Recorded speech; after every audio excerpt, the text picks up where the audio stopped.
네, 크리스마스가 좀 남아있고 또 크리스마스 기분이 안 난다 싶었는데 오늘 우리 성가대 찬양을 들으면서 크리스마스가 가까이 왔구나 이런 생각이 듭니다. 오늘 우리 성가대 오케스트라 단원들 우리 성가 좋은 성가 들려줘서 대단히 감사합니다. 우리 감사와 격려의 박수 한번 드리겠습니다.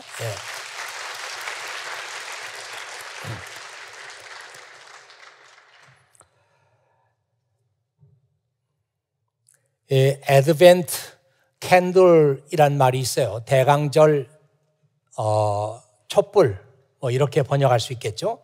애드벤트 캔들, 대강절 촛불 그런 말이 있습니다. 크리스마스까지 4주 동안 대강절이 계속이 되는데 매주마다 촛불을 켭니다.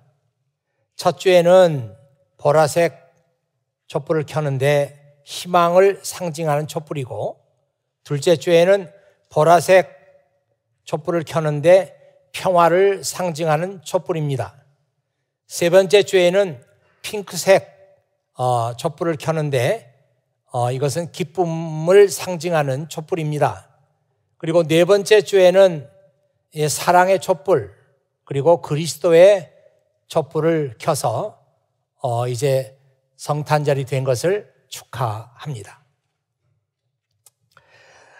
이번 그 리뉴 집회를 통해서 많이 부른 찬양이 있는데 그 찬양의 제목이 시간을 뚫고 이런 찬양입니다. 김강현이라는 분이 작사하고 작곡한 노래인데 가사도 좋고 그 곡도 참 훌륭하다 그런 생각을 했습니다. 당신은 시간을 뚫고 이 땅 가운데 오셨네.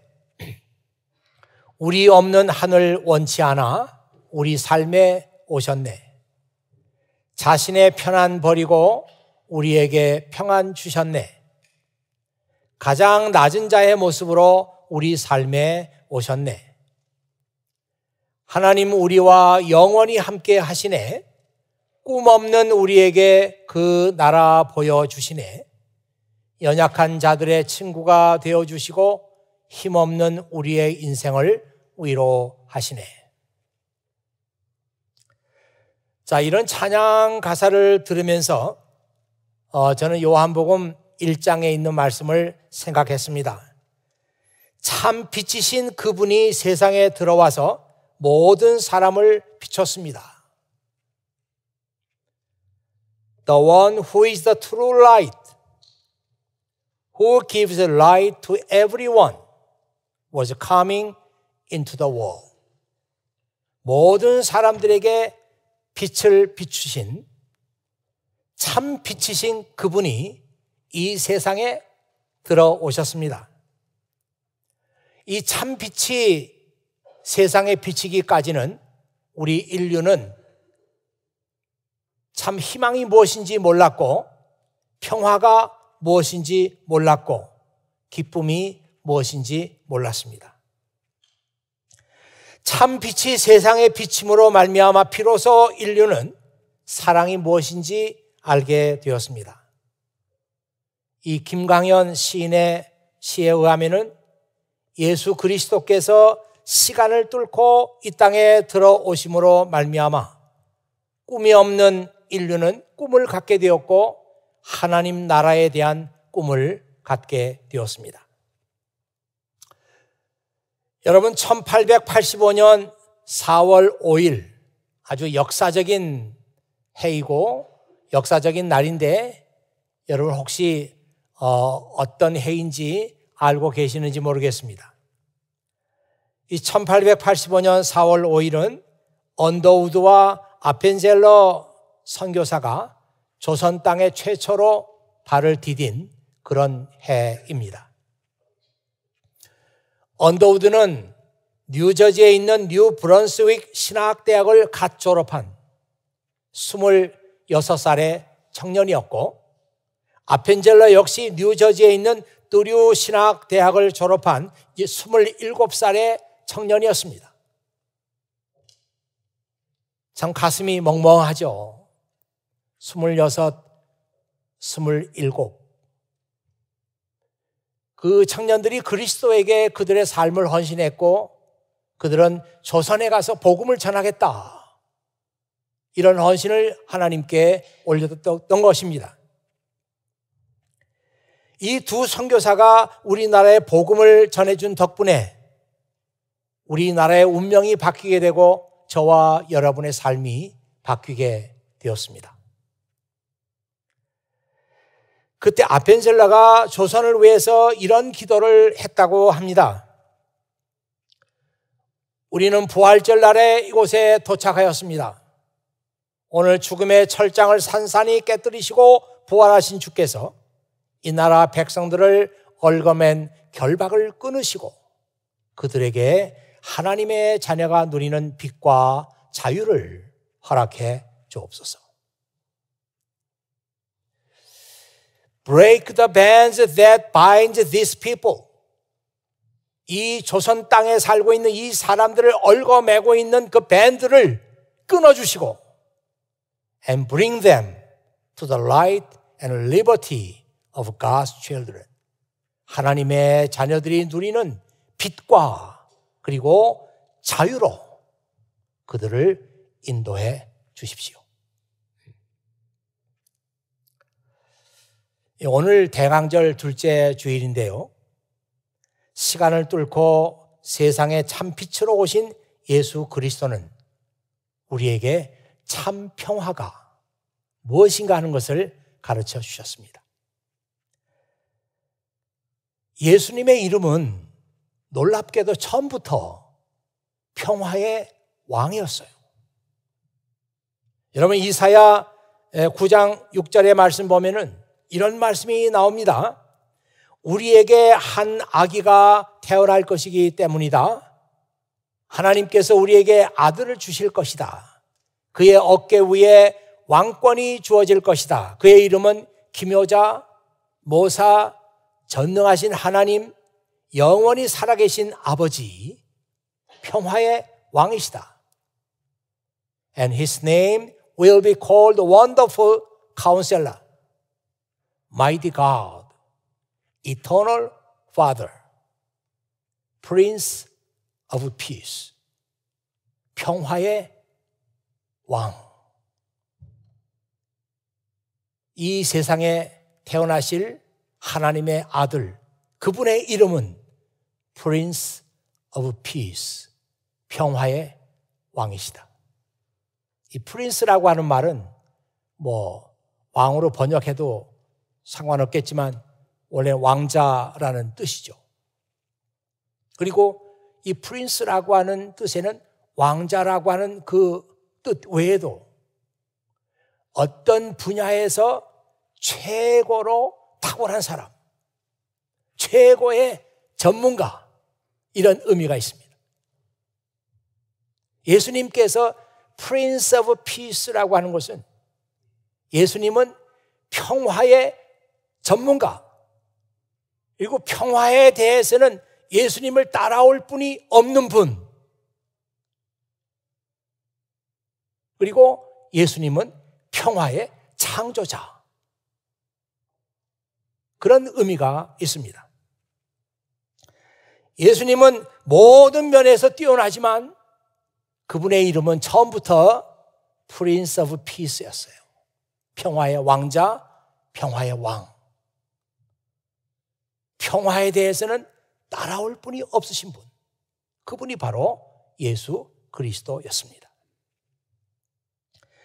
여러분, 평화에 대해서 우리가 얘기를 하면서 우리 머릿속에 떠오르는 말씀 하나가 있는데 누가복음 2장 14절에 나오는 말씀입니다. 지극히 높은 곳에서는 하나님께 영광이요, 땅에서는 하나님이 기뻐하시는 사람들에게 평화로다.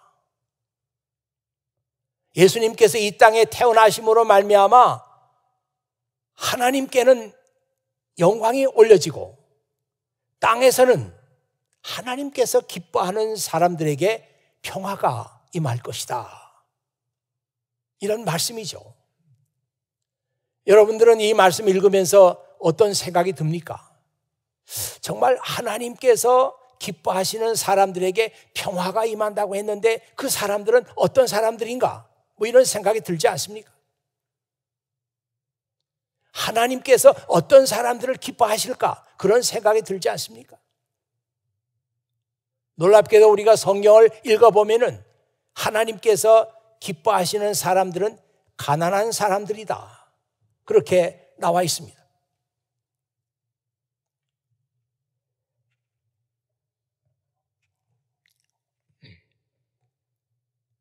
하나님은 가난한 사람들을 기뻐하셨어요.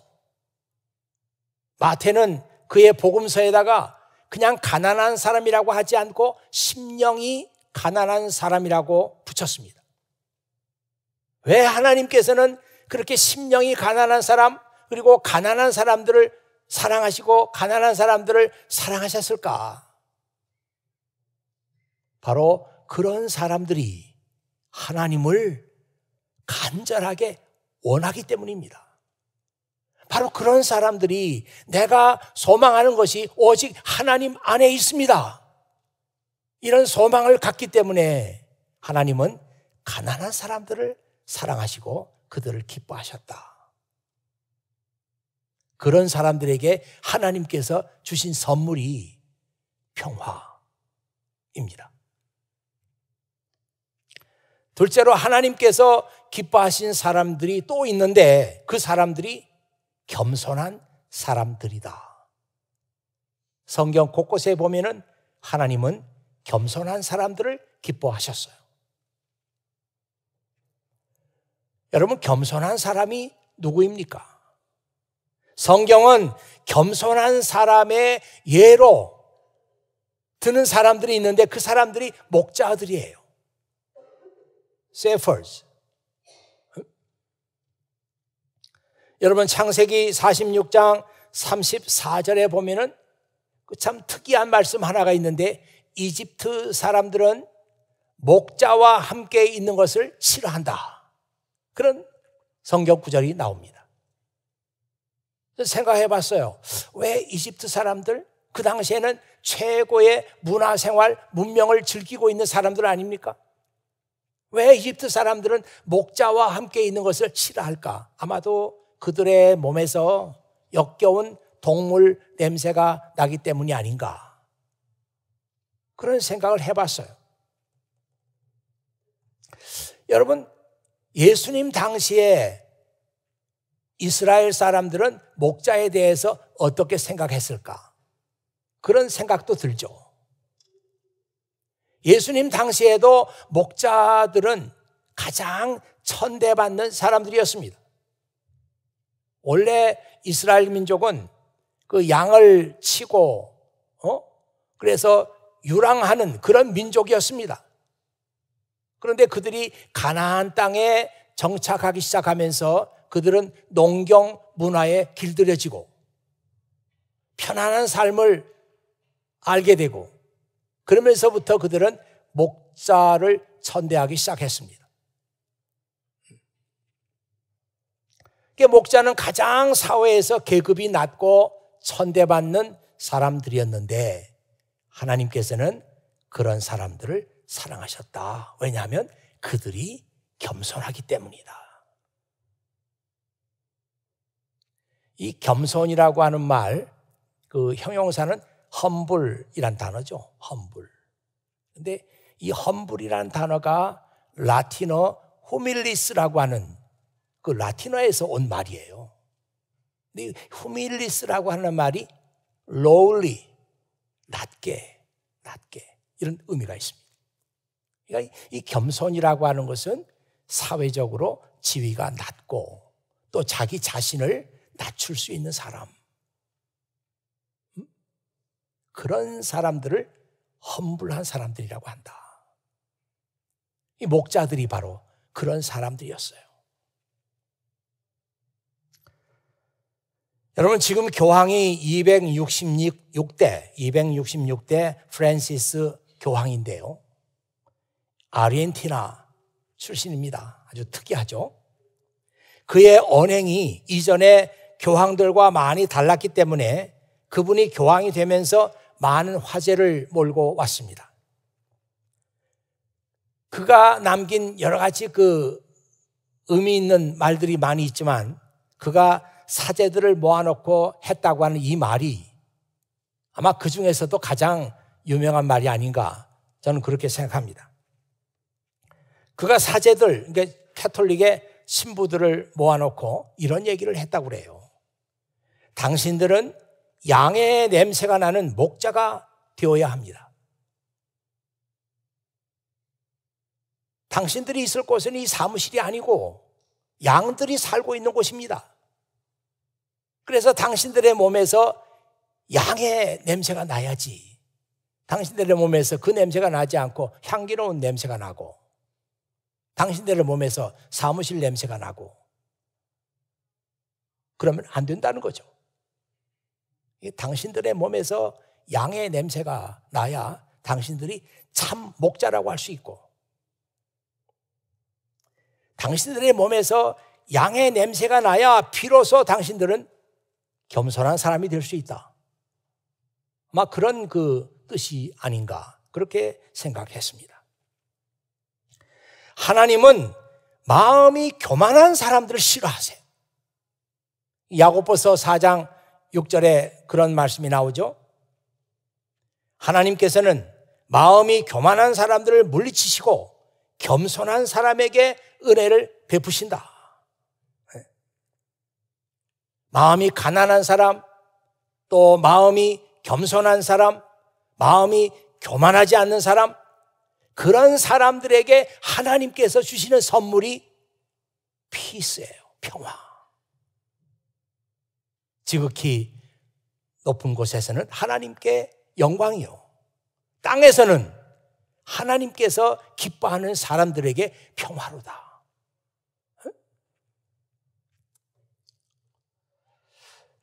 이 평화라고 하는 말은 히브리 말로 하면은 샬롬이라는 단어입니다. 이 샬롬이라고 하는 단어는 영어에 한 단어로 표현할 수가 없어요. 가장 파퓰러한 것이 피스라고 이렇게 번역을 하지만 영어 쓰는 사람들이 피스라고 할 때 하고 샬롬이라는 말은 너무도 다릅니다. 이 샬롬이라고 하는 말은 아무것도 부족함이 없는 상태, 그리고 아무것도 빠진 것이 없고 결핍한 것이 없는 온전한 상태, 그런 걸 샬롬이라고 합니다. 그러니까 우리가 히브리 사람들이 샬롬 하고 지나가면서 인사할 때는 당신의 삶이 정말 온전한 삶이 되기를 바랍니다. 그런 뜻을 담아서 인사를 하는 거죠. 그래도 우리는 그 온전한 삶이란 게 뭔가, 부족함이 없는 삶이란 게 뭔가 궁금해요. 저도 이 샬롬이라는 뜻을 잘 이해할 수 있는 무엇이 있을까? 가만히 생각해 보니까 시편 23편 말씀이 생각이 나요. 여호와는 나의 목자시니 내게 부족함이 없으리로다.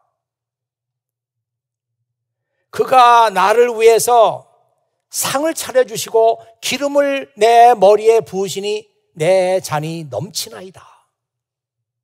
이 시편 23편에서 다윗이 그렇게 고백하잖아요. 저는 그 시편 말씀을 생각하면서 그런 고백을 할 때 이 다윗의 마음속에 들어있던 것이 바로 하나님의 샬롬이 아닌가, 그래서 그런 시편을 쓴 것이 아닌가, 그런 생각이 들었습니다. 예수 그리스도는 평화의 창조자예요. Prince of Peace라고 하는 그 말의 뜻에 그런 의미가 들어있어요. 예수님은 평화의 전문가이시고 평화에 대해서는 타의 추종을 불허하는 분이고 예수님은 평화를 창조하신 그런 분이에요. 우리가 아직 죄인 되었을 때 하나님과 우리 사이에 평화가 없었습니다. 로마서 3장 23절에서 24절 말씀. 제가 아주 중요하게 보고 있는 말씀이에요. 한번 화면 보시죠. 모든 사람이 죄를 지었기 때문에 하나님의 영광스러운 기준에 이르지 못했습니다. 그런데도 하나님은 말도 안 되는 친절을 베푸셔서 우리를 의롭다고 선언하셨습니다. 하나님은 그의 아들 예수 그리스도를 통하여 우리가 받아야 할 죄의 형벌로부터 우리를 벗어나게 해주신 것입니다. 성경, 개역 성경도 그렇고 어디를 봐도 만족할 만한 해석이 없어요. 제가 밑에 영문을 그냥 제 나름대로 번역을 해서 올린 것이 바로 이 말씀입니다. For everyone has sinned. 모든 사람들이 다 죄를 지었어요.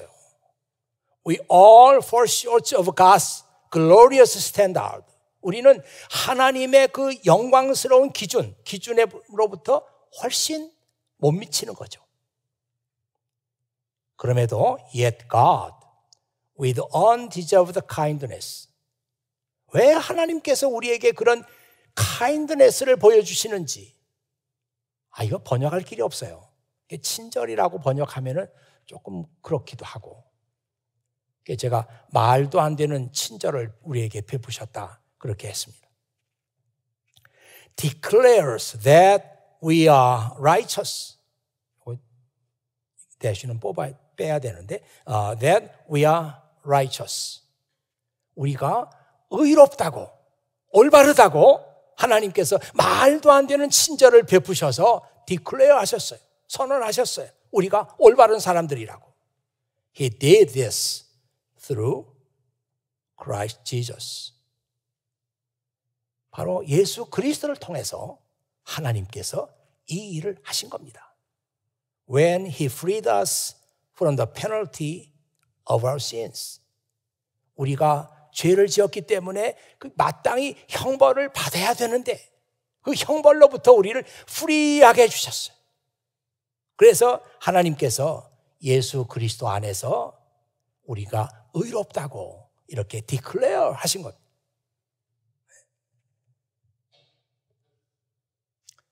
바로 예수님은 누구시냐? 하나님과 우리가 이렇게 사이가 좋지 못하고 평화가 없었어요. 그 사이에. 우리 죄 때문에. 그때 예수님께서 하나님과 우리 사이에 평화를 창조하신 분이에요. 바로 이 사실을 요한이 그의 편지에 이렇게 썼습니다. 이것이 진실한 사랑입니다. 우리가 하나님을 사랑한 것이 아니라 하나님이 우리를 사랑하셔서 우리 죄를 속하기 위하여 화목제물로 그 아들을 보내셨습니다. 얼마나 유명한 말씀이에요. 이 말씀을 개역 성경으로 읽으면 참 좋아요. 사랑은 여기 있으니. 사랑은 여기 있으니. 우리가 하나님을 사랑한 것이 아니라 하나님께서 우리를 사랑하셨습니다. 하나님께서 그 아들을 우리를 위해서 화목 제물로 주셨습니다. 사랑하는 형제들아, 하나님께서 우리를 이처럼 사랑하셨으니 우리도 서로 사랑하는 것이 마땅하도다. 네? 이 말씀이 우리에게 은혜가 되고 이 말씀이 우리에게 감동, 이 말씀을 통한 감동이 있어요. 읽을 때. 저는 이 말씀 읽어도 아무 감동이 없습니다. 감동 있을 때까지 계속 읽으세요. 이런 말씀을 읽고 어떻게 마음에 감동이 없어요? 하나님께서 우리를 이처럼 사랑하셨으니 우리도 서로 사랑하는 것이 마땅하도다. 왜 이 말씀이 우리에게 주는 그런 감동이 있을까? 이 말씀은 단순히 그냥 하나님의 사랑이 위대하다, 하나님의 사랑이 굉장하다, 하나님의 사랑을 찬양하는 대로 끝나는 것이 아니고 하나님께서 우리를 이처럼 사랑하셨으니 우리도 그런 사랑을 마땅히 해야 되지 않느냐? 이렇게 우리에게 요구하고 있기 때문이에요.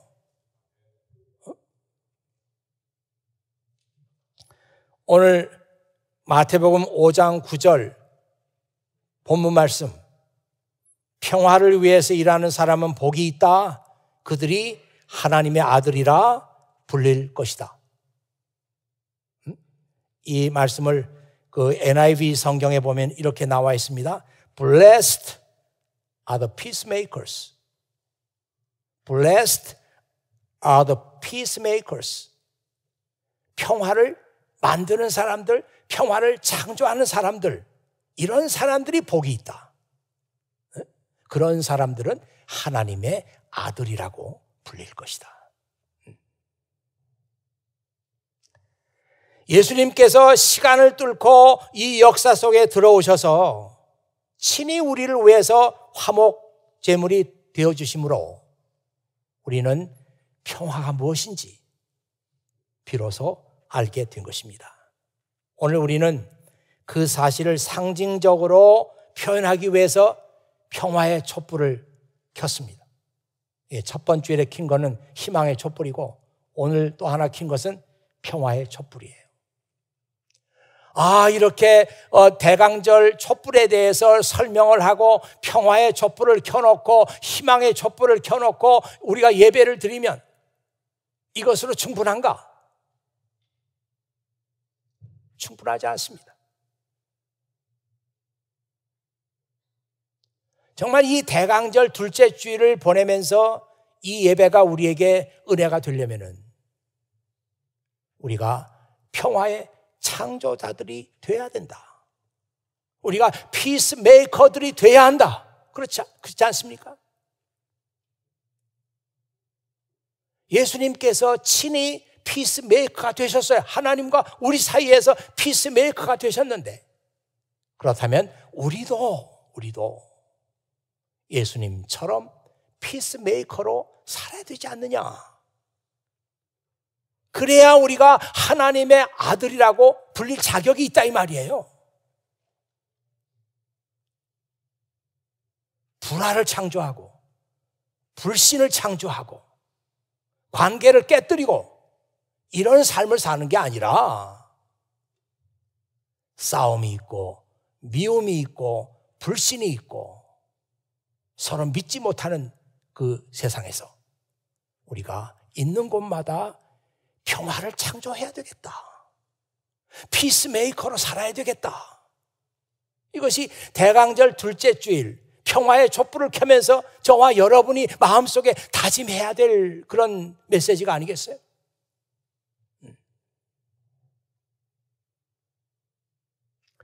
우리가 창조해야 될 그 평화, 이것은 단순한 피스가 아니에요. 우리가 창조해야 될 그 평화는 샬롬이란 말이에요. 샬롬. 하나님의 샬롬. 아무것도 부족한 것이 없고 결핍된 것이 없는 온전한 하나님의 샬롬. 이것을 창조하는 일에 우리가 헌신해야 되잖아요. 이것을 창조하는 일에 우리가 participate, 우리가 참여해야 되잖아요.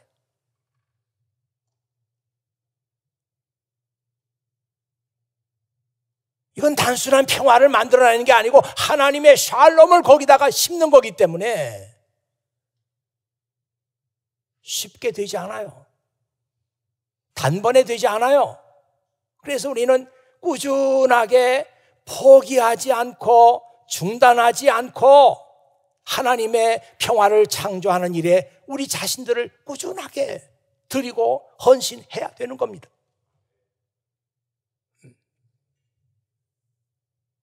저는 이것이 우리가 이 시대를 크리스찬으로 살아가는 이유가 아닌가 그렇게 생각합니다. 왜냐하면 지금이야말로 하나님의 샬롬이 필요한 시대잖아요. 불신이 있고 싸움이 있고 전쟁이 있고 미움이 있고 우리 서로 맺은 관계가 깨지고 교회도 그렇고 가정도 그렇고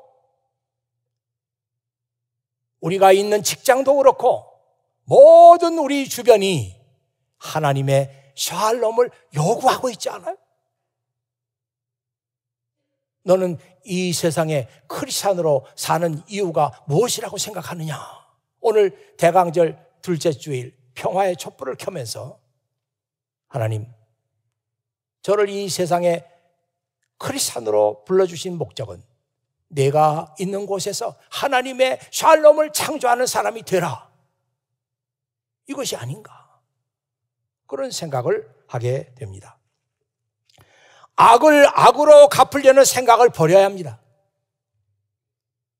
이 로마서 12장에 주어진 두 번째 본문 말씀, 하나님의 샬롬을 창조하는 사람들은 어떻게 살아야 되느냐? 악을 악으로 갚으려고 하면 안 돼요. 선으로 악을 이긴다는 생각을 해야 합니다. 선을 행함으로써 악을 행하는 사람들을 부끄럽게 만드는 것이 평화를 창조하는 사람들의 삶의 방식이란 말이에요. 그리고 내가 할 수 있는 일이라면 모든 사람과 평화를 창조하면서 평화롭게 사는 겁니다. 성경에 나와 있어요. 내가 할 수 있는 일이라면. 참 성경이 이렇게 쓰고 있는 걸 보면은 내가 할 수 있는 일이 많다는 얘기예요. 내가 조금만 나 자신을 낮추면, 내가 조금만 내 생각을 접으면 평화를 창조할 수 있는 일이 많다는 얘기예요. 내가 할 수 있는 일이라면 모든 사람과 평화롭게 지낸다. 이게 하나님의 샬롬을 창조하는 일에 참여하는 사람들의 삶의 자세입니다.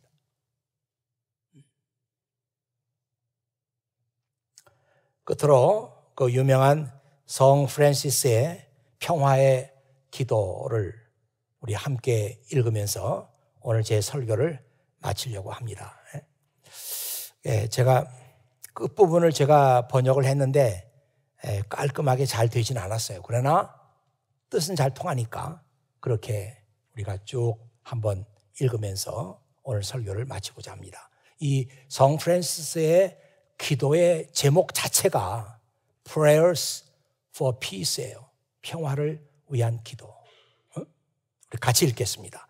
주여, 나를 주님의 평화의 도구가 되게 하소서.